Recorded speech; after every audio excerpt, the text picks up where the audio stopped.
गौतम बुद्ध को कैसे मिली ज्ञान? राजा के यहां बुद्ध का जन्म हुआ। पिता ने ज्योतिषियों को बुलाकर भविष्य पूछा। उन्होंने कहा, या तो यह सम्राट होगा और या तो यह साधु होगा। एक तरह से देखा जाए तो सच्चा सम्राट भीतर से साधु ही होता है। जब ज्योतिषियों की भविष्यवाणी राजा ने सुनी तो वे घबरा गए कि मेरा बेटा साधु हो जाए, ऐसा ठीक नहीं होगा। राजा ने पूछा, कोई उपाय बताइए, क्योंकि मैं चाहता हूं कि राजा का पुत्र राजा ही बने। ज्योतिषियों ने कहा कि इसका लालन पालन व पूरा जीवन बड़ी सावधानी में बिताना होगा। अर्थात आपका पुत्र सिद्धार्थ कभी किसी बूढ़े व्यक्ति को न देखे, कभी किसी बीमार व्यक्ति को न देखे और कभी किसी मरे हुए व्यक्ति को न देखे। जब तक ऐसा होगा तब तक वे राजा ही बने रहेंगे। अगर ऐसा नहीं हुआ तो वे साधु बन जाएंगे। राजा शुद्धोधन ने अपने पुत्र सिद्धार्थ के लिए बढ़िया से बढ़िया, बड़े बड़े महल, अच्छे से अच्छा भोजन, दास दासियां और खाने पीने के सामान आदि वस्तुओं के ढेर लगा दिए। पिता ने पुत्र को सुख सुविधाओं में इतना उलझा दिया कि उसे बाहर का संसार याद ही नहीं आया। शुद्धोधन ने समझ लिया कि अब इतने सुखों के आगे साधु बनने का प्रश्न ही उपस्थित नहीं होता। निश्चित हो गए।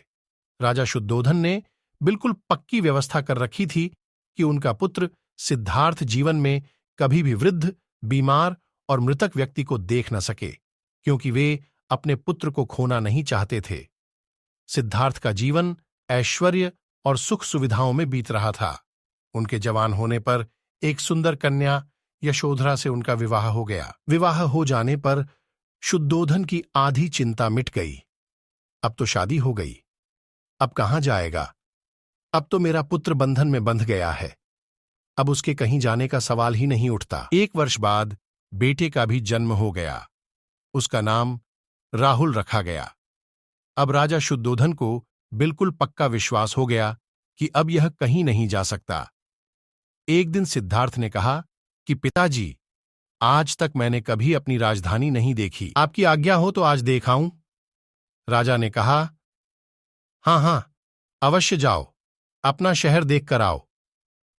एक सारथी को भी साथ में भेजा गया कि जाओ, राजकुमार को राजधानी घुमा फिरा कर लाओ। फिर भी राजा ने चाक चौबंद इंतजाम कर रखा था कि कहीं चूक न हो जाए। सिद्धार्थ के लिए राजधानी के प्रमुख मार्ग खूब सजाए गए थे, पर घूमते घूमते सिद्धार्थ ने थोड़ा उलटा मार्ग ले लिया। वे उस मार्ग से गुजरने लगे जहां पर तैयारी नहीं थी, और आज उनको बहुत आश्चर्य हुआ जब पहली बार उन्होंने एक बूढ़े आदमी को देखा।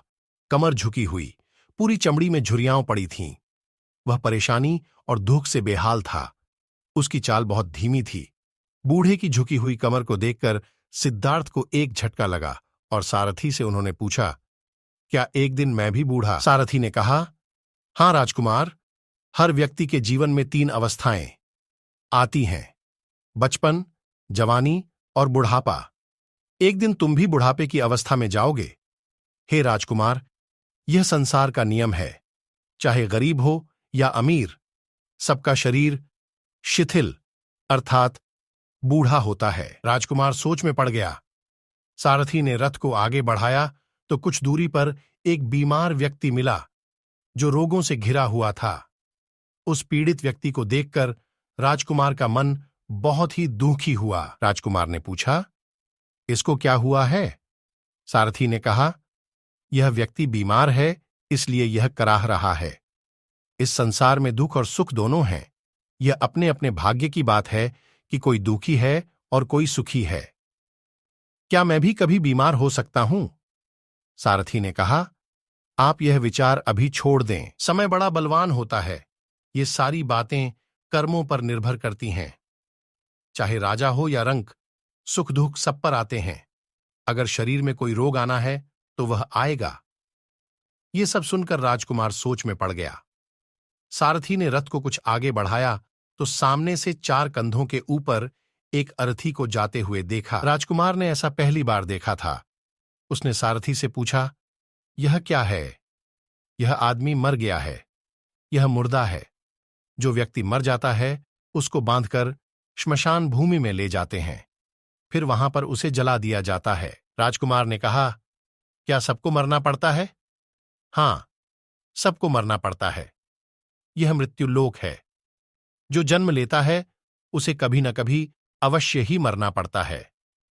तो इसका मतलब यह हुआ कि ठीक इसी तरह से एक दिन मुझे भी मरना होगा, मेरी देह भी मुर्दा होगी और मुझको भी 4 कंधों पर उठाकर ले जाया जाएगा। मुझको भी ऐसे ही रस्सियों से बांधा जाएगा।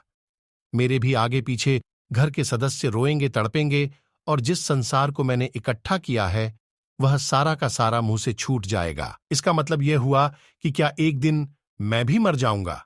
क्या एक दिन यशोधरा भी मर जाएगी? क्या एक दिन मेरा राहुल भी मर जाएगा? सारथी ने कहा, हां राजकुमार, एक दिन मैं भी मरूंगा, आप भी मरेंगे, यशोधरा भी मरेंगी और राहुल भी मरेगा, क्योंकि यह सब मरने के लिए ही पैदा होते हैं।